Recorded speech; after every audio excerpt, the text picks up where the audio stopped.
a homogeneous mixture of two or more substances. Now, it's not like any other homogeneous mixture, though, in the sense that it's not just a matter of taking two things together and having them kind of blend together evenly, forming this uniform mixture. Instead, a solution involves having those substances breaking down into individual parts and interacting um, at the molecular or the atomic level. Okay, so every single solution is going to be composed of two main components. We have what's called the solute and the solvent. Now, there's a tendency to kind of expect that solvents are always going to be liquids, and for the most part, we encounter a lot of solvents that are liquids, but that's not the only possible setup. Okay, the thing that we need to remember here is, first of all, the solute is the substance present in lesser quantities.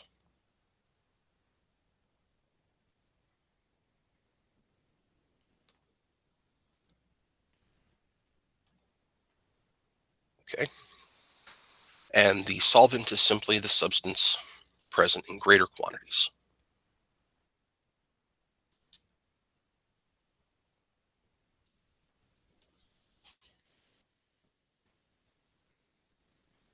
Okay, so it's not about the nature of the substance.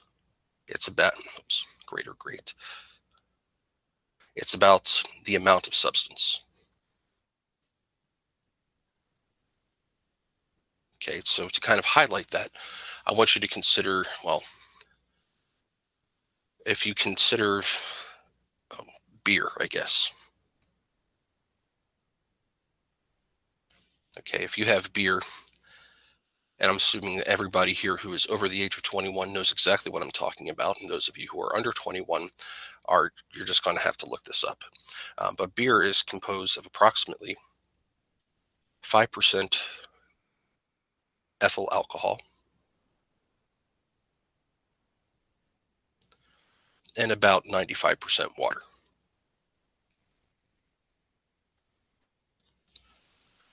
Okay, so of course there's other things that are present, but in this case, water would be considered the solvent.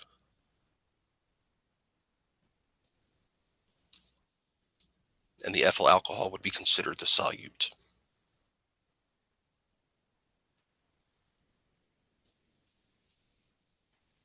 Whereas if you're looking at something like vodka, and again, if you're under 21, you're just going to take my word for this. Vodka can be maybe 70% ethyl alcohol.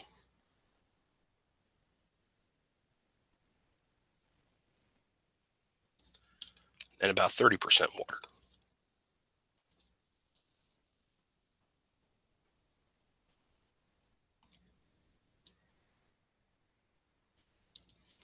Okay, so in this case, the ethyl alcohol is going to be our solvent.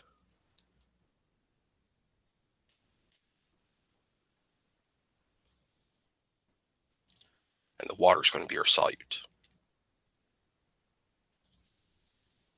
Okay? Any questions about that before I get moving on here?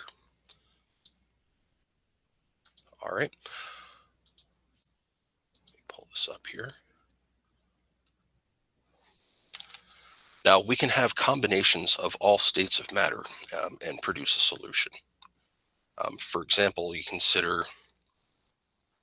have a solid dissolved in a liquid. Okay, that would be like taking salt and putting it in water. You could have a liquid dissolved in a liquid, like the example that we gave with the beer or the vodka. We can also have gases dissolved in a liquid.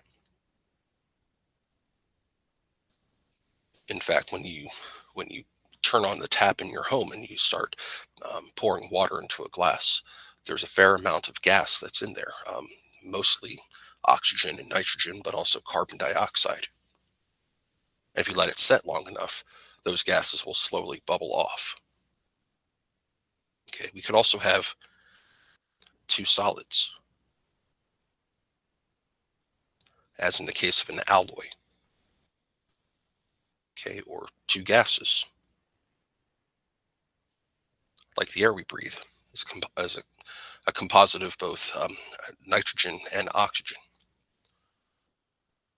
We can even have a gas and a solid.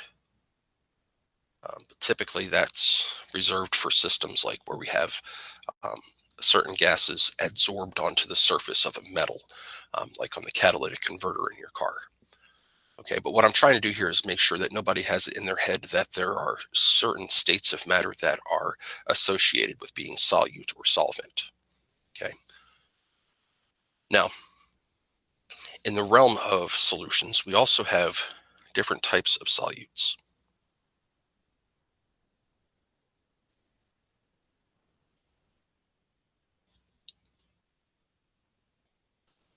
Okay, so there are three main types of solute.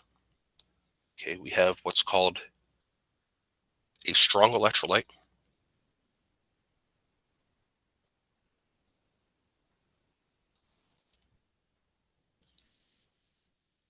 can have a weak electrolyte,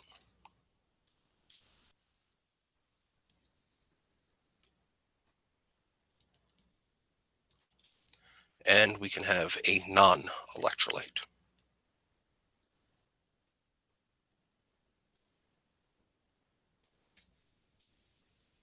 Okay, now this term electrolyte, I'm sure, is something that everybody here has heard before. Usually when we hear the word electrolyte, we tend to associate that with like sports drinks. They supposedly replace the electrolytes that you might lose during a workout. Just so you know, studies have been done and shown that you really don't need a Powerade or a Gatorade until you've done like 4 hours of an NFL linebacker's workout. So if you are drinking it, hopefully you like the flavor because it's not doing much else for you.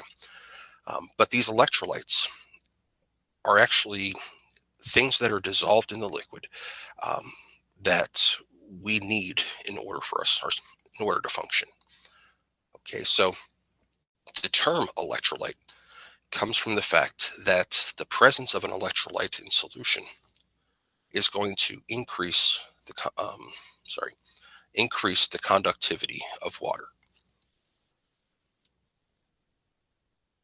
Okay, so a strong electrolyte is going to greatly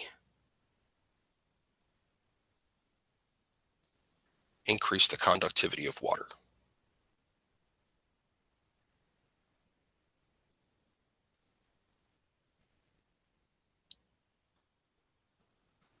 Okay, so these terms actually came from experimental data. I mean, literally, somebody went and put electrodes into a glass of water and there's dissolved different things in it. Water by itself does not conduct electricity, um, contrary to popular belief. Absolute pure water will not conduct electricity. Um, that's not an invitation to go take a bath with a toaster or anything like that, because the water that's in your bathtub or in your pool or in a puddle does not consist of um, just water. Okay, there's a lot of different things dissolved in it. Okay, so the strong electrolytes will greatly increase the conductivity of water. The weak electrolytes will slightly increase the conductivity.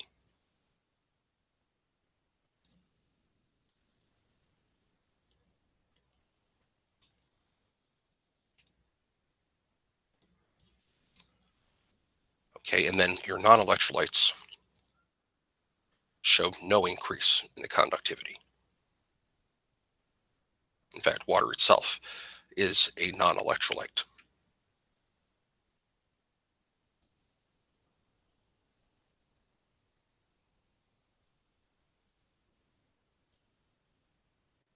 Now, the question remains, what makes something strong, weak, or non-electrolytic?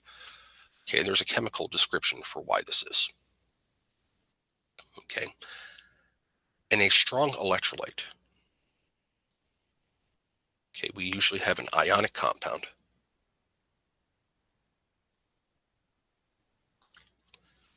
where M is the cation and X is the anion.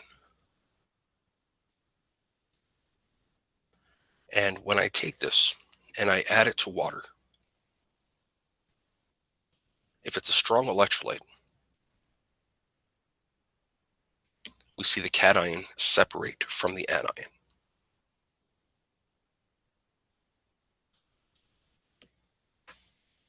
Okay, complete separation. Okay, so we call this dissociation, and it happens to the extent of 100%, or pretty darn close.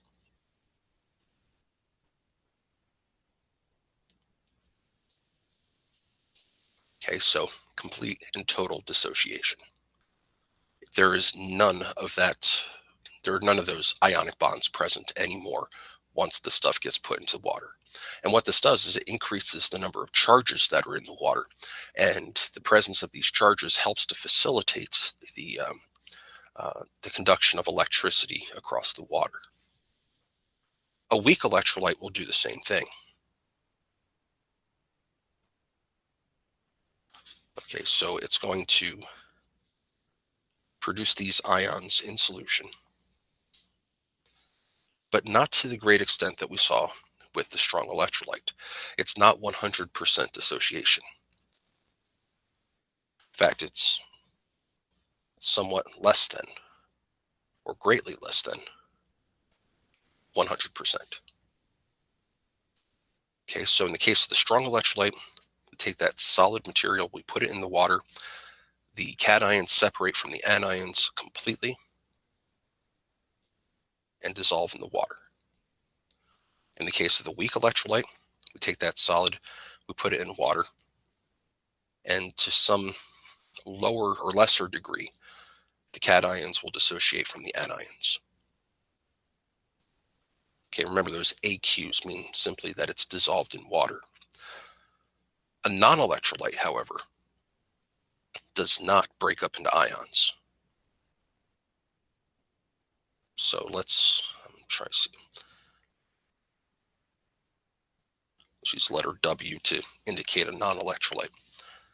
A non-electrolyte will dissolve in water, but not by the mechanism of dissociation.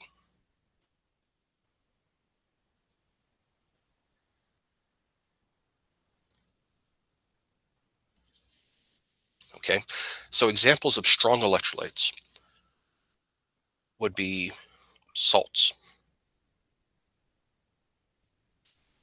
Okay, weak electrolytes, actually I should say for the strong electrolytes, salts and what we call strong acids. We'll have to come back to that term in a bit. Okay, weak electrolytes are going to be salts as well, or weak acids.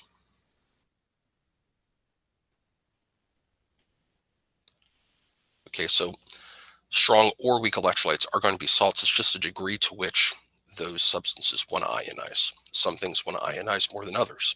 Sodium and chloride has no problem breaking down completely into Na plus and Cl minus. However, if you looked at iron chloride, like FeCl3, they're not all going to separate, at least not quite as easily. And that's why we see the partial dissociation. But non-electrolytes would be molecular compounds, like water or sugar. Okay, things like that. So to restate that, electrolytes are ionic, molecular compounds are going to be non-electrolytes. And hopefully everybody remembers this from the last chapter, that ionic compounds were composed of metals plus nonmetals,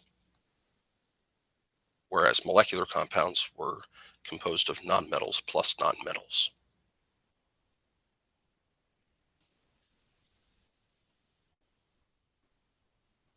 Okay, any question about that so far? Okay. Now let's talk a little bit about the nature of this dissolution process.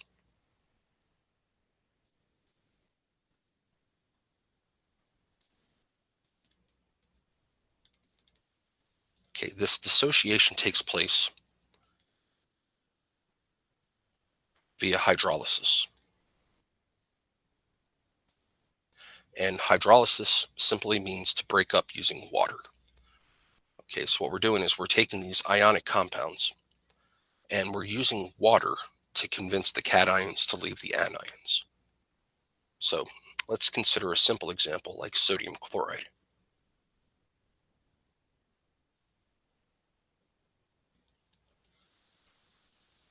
Okay, so we take the sodium chloride, we put it in water.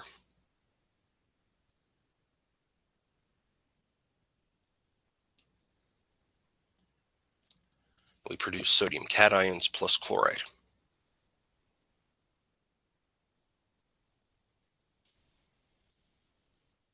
Okay, now what's really happening here is if I color code this,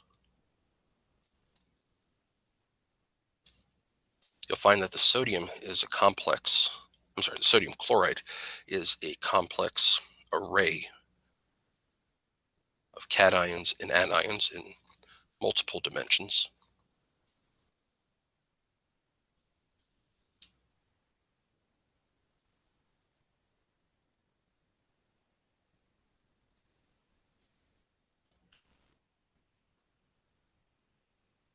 Okay, so every sodium is surrounded by other chlorides, every chloride's surrounded by other sodiums. Now, what happens when I take one of those sodiums away from that as a cation? You have to think about the fact that sodium's not going to be too happy by itself like this. Yes, sodium is okay having a positive charge, but things with positive charges don't want to sit by themselves.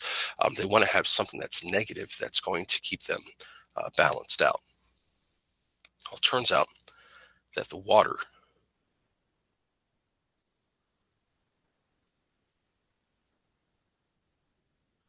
which has these electron-rich oxygens, while not being negatively charged, but being electron-rich, are capable of stabilizing that a positive charge on sodium through multiple interactions.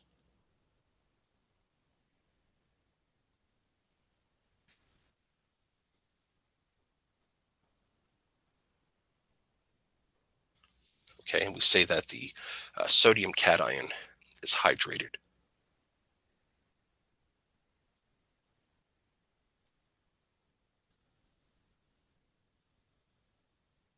Okay, and again, the the water molecules don't have an absolute negative charge on them, but they do have a little bit of negative charge on that oxygen, which is enough to stabilize the sodium when there's a bunch of them around there. I'm showing 4. It's probably closer to 6 or 7. Okay, and we can see the same thing happening with the chlorides.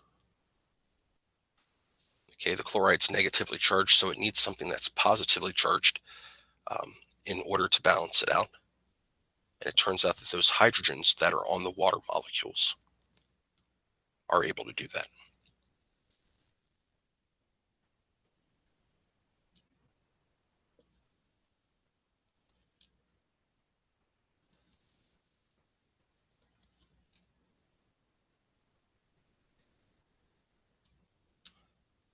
Okay, and again, we show those same sorts of interactions. The hydrogens aren't positively charged, but they have a little bit of positive charge due to the oxygen pulling electrons away from it. And that's a discussion, of course, for when we get into bonding theory. But for now, just take my word for it. Now we have both a hydrated cation and a hydrated anion.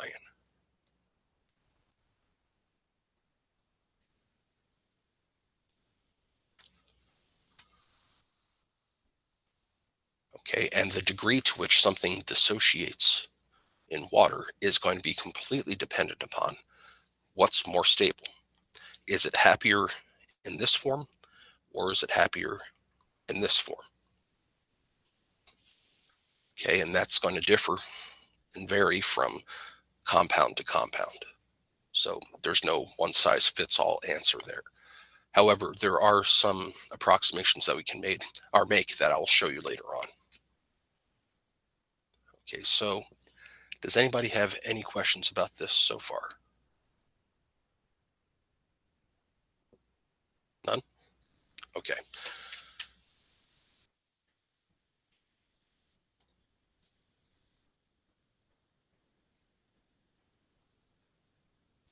Now, we said that one type of a strong electrolyte can be classified as being a strong acid.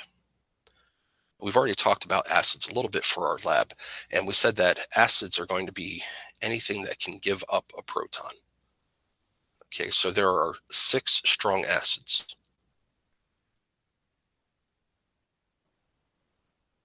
We have HCl, HBr, HI, HNO3,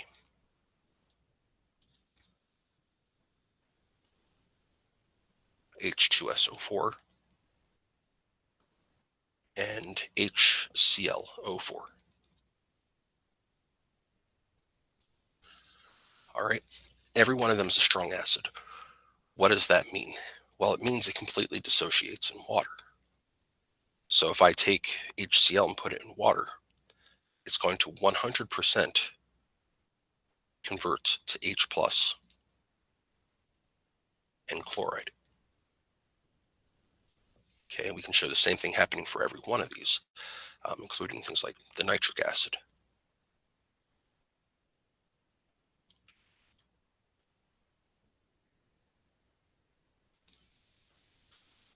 Okay, so that's what makes a strong acid, 100% dissociation. Okay, there will not be any intact molecules of the acid remaining once you've added this stuff to water. Now, if you're going to have strong acids, you need to also have weak acids.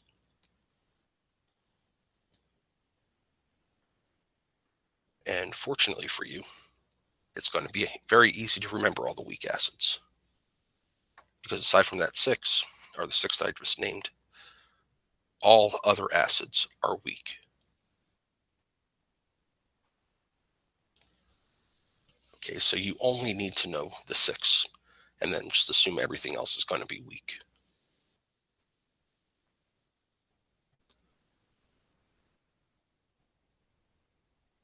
Okay, does anybody have any questions about that so far?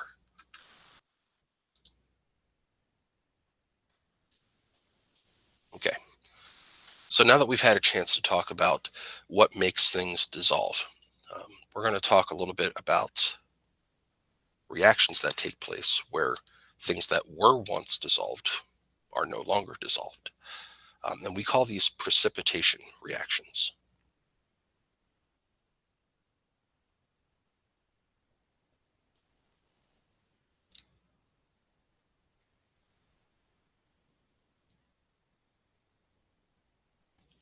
Okay, precipitation reactions are going to be reactions where we start off with things that are dissolved in water. And then at the very end of it, we wind up with some stuff that's not dissolved in water. For example, we could have some chemical A as a solution in water, some chemical B as a solution in water, reacting to produce some chemical C,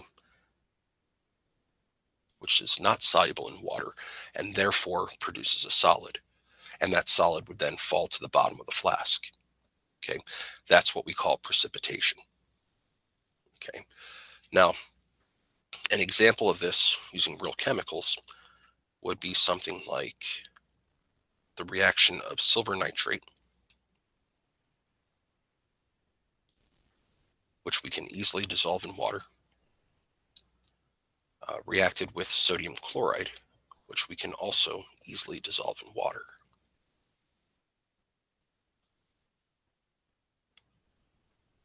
Okay, and when we mix these things together, we get a reaction taking place that's called a metathesis. Okay, the precipitation is what happens as a result of the reaction, but the type of reaction itself is a metathesis, which is just really a fancy way of saying we swap partners. Okay, so we're going to swap cations and anions. The silver starts off stuck to the nitrate. It's going to wind up being stuck to the chloride. It turns out that silver chloride is not soluble in water. And you may not have known that, but that's okay. I'll show you how you can know that in a little bit here. We also produce sodium nitrate.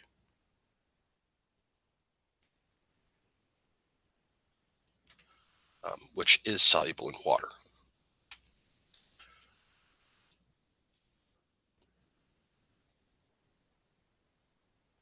Okay, now how did I make this prediction about solubilities? Well, it turns out that there's a set of solubility rules that we can follow here. Okay, and it's all based on the mnemonic that I like to use called clashing.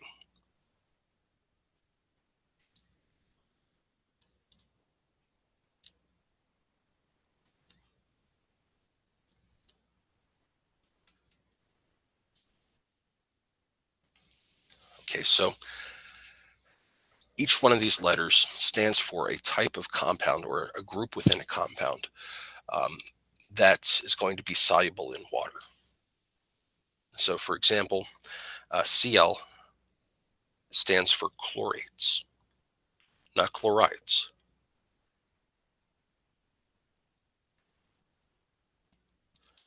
Okay, chlorates were things that had ClO3 in them. Okay, A stands for acetates.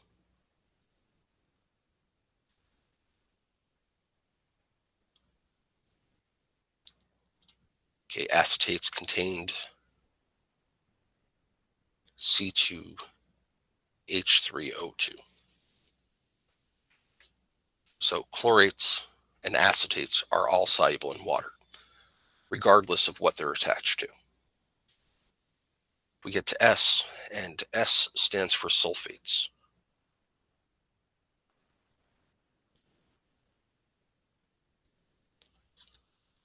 Okay, which would be SO4 2-. Okay, now all sulfates are going to be soluble in water, with a couple of exceptions.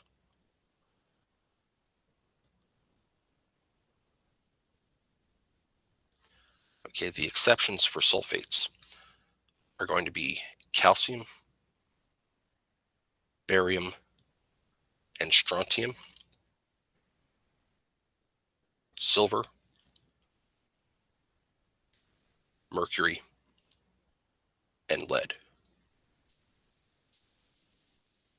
Okay, so those are the exceptions for sulfates. So every other sulfate will be soluble. So sodium sulfate is soluble. Iron sulfate is soluble. Calcium sulfate is not. Okay, H stands for halides.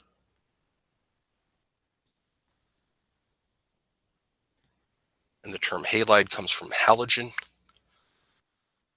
So that's going to include things that have fluoride, chloride, bromide, and iodide. And halides are all going to be soluble, again, with a couple of exceptions.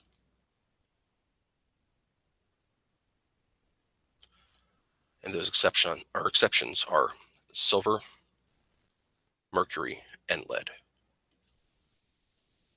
Okay, so similar to what we saw with the sulfates. Again, things like sodium chloride or potassium bromide, they're all going to be soluble in water, but silver bromide would not be, or lead iodide would not be. Now the I there stands for nothing. I put it in there so it becomes a word. That's the only reason. Okay, N stands for nitrates.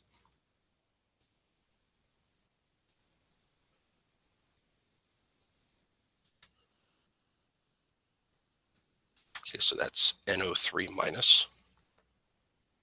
And there's no exceptions to the nitrates. Anything with an NO3 on it is going to be soluble in water. And then G, well, G is kind of a weird one. It stands for group 1 metals.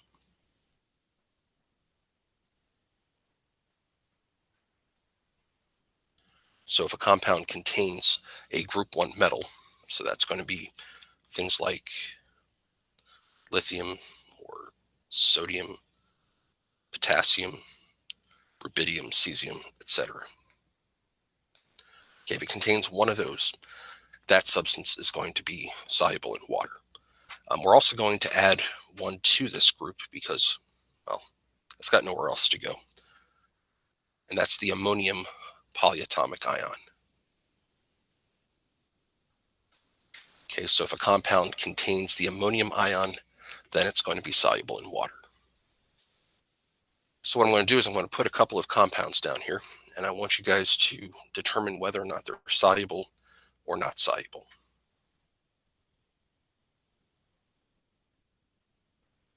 Oh, by the way, if the list is silent on that substance, then it's going to be insoluble. So for example, iron hydroxide. There's nothing up there about hydroxides. There's nothing special about iron. So therefore, it's going to be insoluble.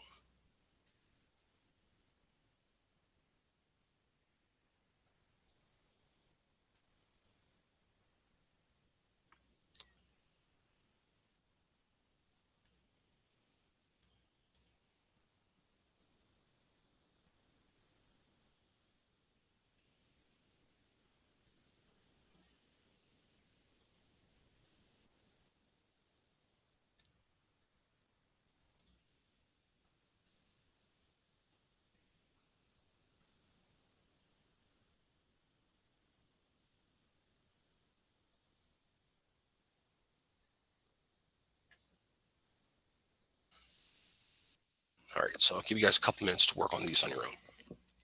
Then we'll go over them together.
Okay, so looking at the sodium bromide, we can see that sodium is a group 1 metal, and just by virtue of having the sodium present is enough to make this soluble in water.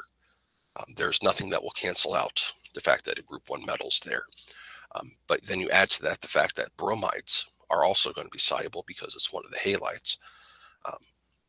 Together, that indicates that sodium bromide should be soluble in water. Then we have silver oxide. There's no statement up here about oxides in general, and there's no statement up here about silver in terms of being soluble all the time. So that tells us that silver oxide is insoluble.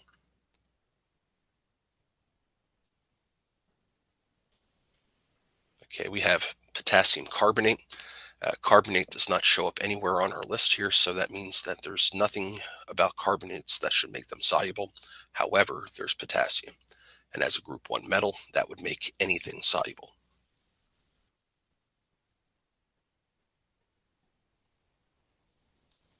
We go to lead iodide. Iodide is a halide.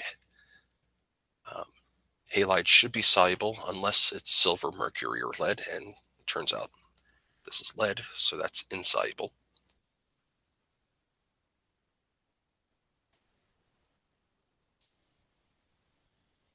Okay, sulfates are generally soluble unless they're bound to calcium, barium, strontium, silver, mercury, or lead, and this is iron, so that makes this soluble. And then we get to strontium nitrate, and we see that all nitrates are going to be soluble in water. There's strontium there. Strontium shows up as a exception for sulfate, but we're not dealing with sulfates here. So the strontium nitrate should be soluble.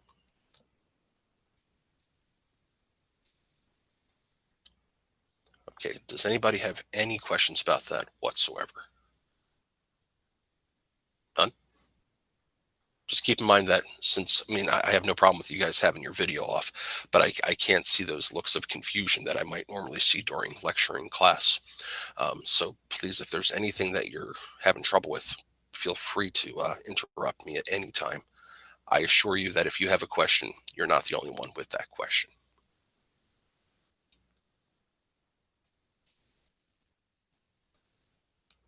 Okay. The next thing we're going to do is we're going to look at chemical equations and the different types of chemical equations that we can use to express a reaction.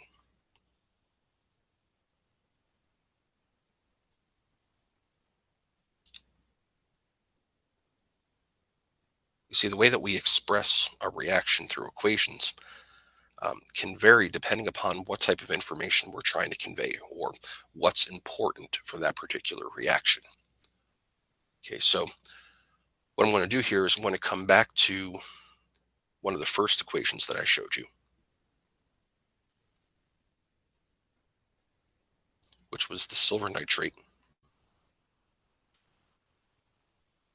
reacting with sodium chloride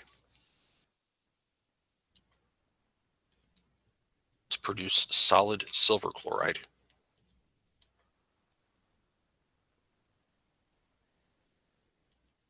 plus sodium nitrate. Okay, and hopefully at this point you can look at these and see how it is that we were able to predict that some of these were going to be soluble and some of these were not going to be soluble. If they're soluble, we put the AQ after it. If it's not soluble, we put the solid after it. Okay, so this particular way of showing the reaction is called the molecular equation. Okay, so this gives us all the information of everything that we're adding to it.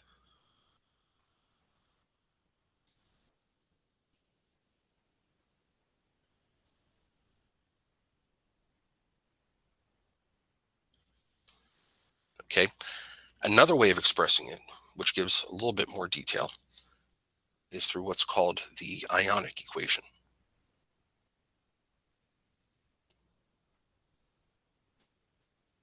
And in the Ionic equation, what we're doing is we're looking at the things that we know are going to dissolve, and we show the dissociation taking place. So in other words, we know silver nitrate dissolves in water, so we're going to break that up into silver cations plus nitrate, both dissolved in water. Okay, plus sodium chloride, which is going to be breaking up into sodium cations and the chlorine anions.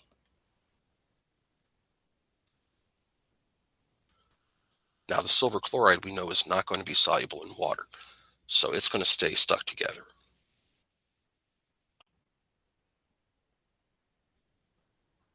And then the sodium nitrate dissolves in water, so that's going to break up into sodium cations and nitrate anions, both dissolved in water. Okay, and what we notice here is that there are certain things in this reaction that really don't undergo any changes. I mean, at the very beginning of the reaction, we have some sodium cations dissolved in water, and at the very end, we have sodium cations dissolved in water. In the beginning, we have nitrate ions dissolved in water, and at the end, we have nitrate ions dissolved in water. Okay, so really nothing's happening to these things. They're just kind of sitting around watching everybody else do the work. That's why we call these spectator ions.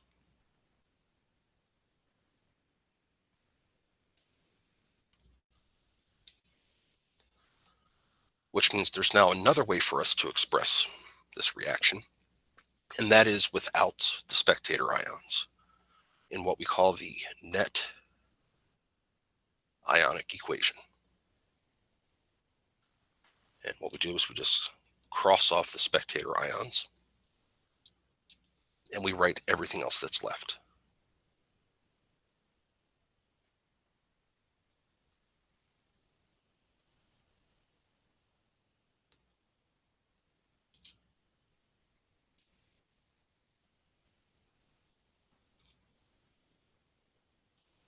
And that's it. Okay, now here's what we're going to do.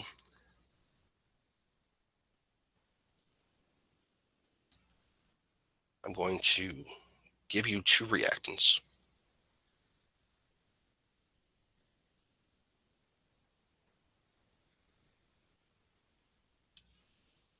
Okay, I'm not going to tell you what state of matter they're in, whether they're soluble or not, or anything like that.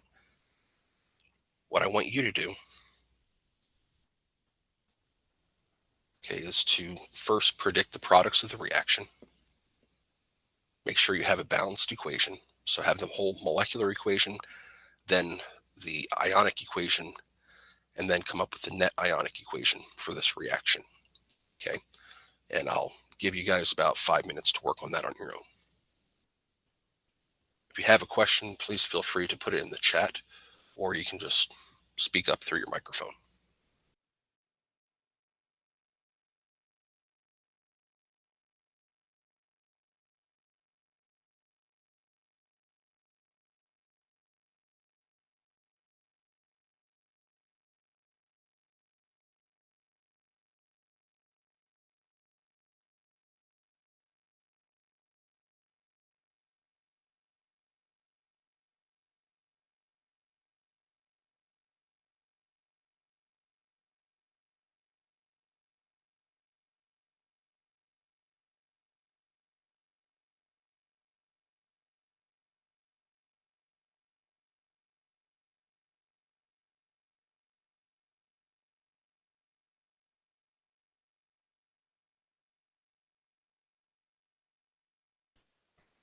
Now, don't forget, these are metathesis type reactions, which means you're just going to be swapping your cations with your anions. Okay, so you have lead bound to nitrate to start off, and sodium bound to iodide. You're going to wind up with lead bound to iodide and sodium bound to nitrate.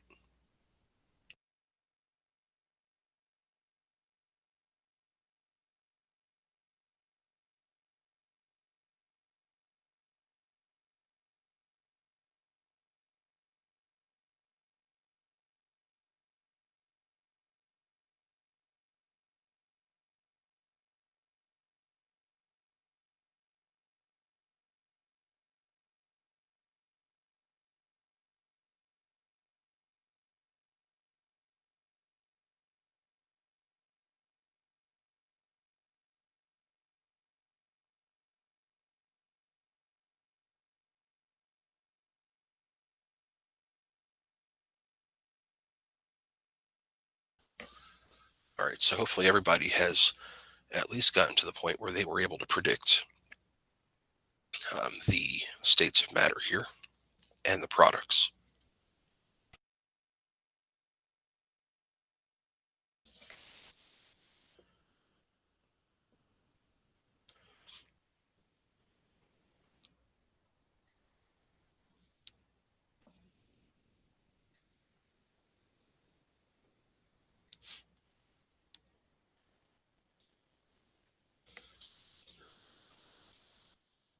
Okay, was everybody able to get to this point? Was anybody not able to?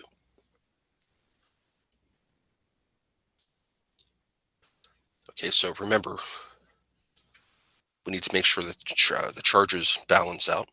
So we have, in the first case here, we have lead bound to nitrate. Each nitrate's worth -1, so the lead must have a +2 charge, which means it needs 2 iodides. That's how we arrived at that. Okay, now that we're here, now we need to balance the equation. Okay, you can see we have 2 nitrates on the left-hand side, which means we need to put a 2 in front of the sodium nitrate. Okay, and then we have the lead iodide with its 2 iodines. So sodium iodide needs a 2 in front of it.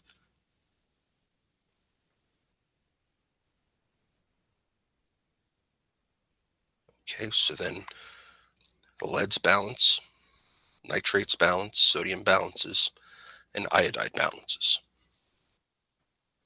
Okay, now the next thing that we want to do here is come up with, so this is our molecular equation. The next thing is to come up with our ionic equation.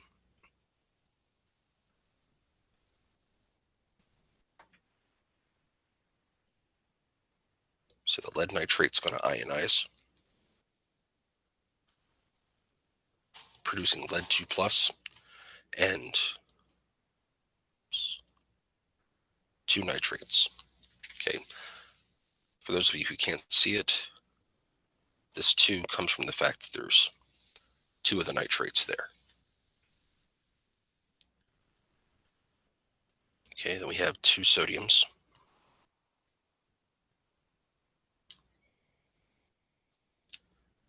plus 2 iodides.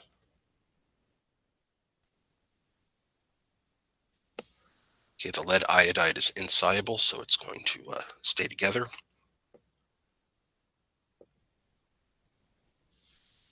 Okay, and then we have 2 sodiums plus 2 nitrates. Okay, and that's our ionic equation. Then we look for our spectator ions, the things that aren't changing. In this case, that's nitrates and sodium.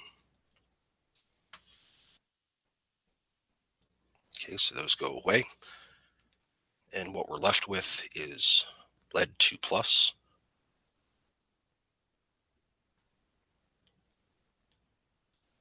plus 2 iodides, yielding solid lead iodide.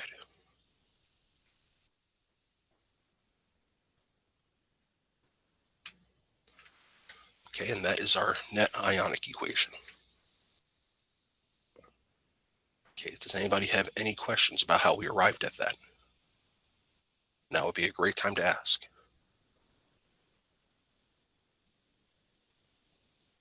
Okay, so let's take a 10-minute break and we'll start up again at about 20 of.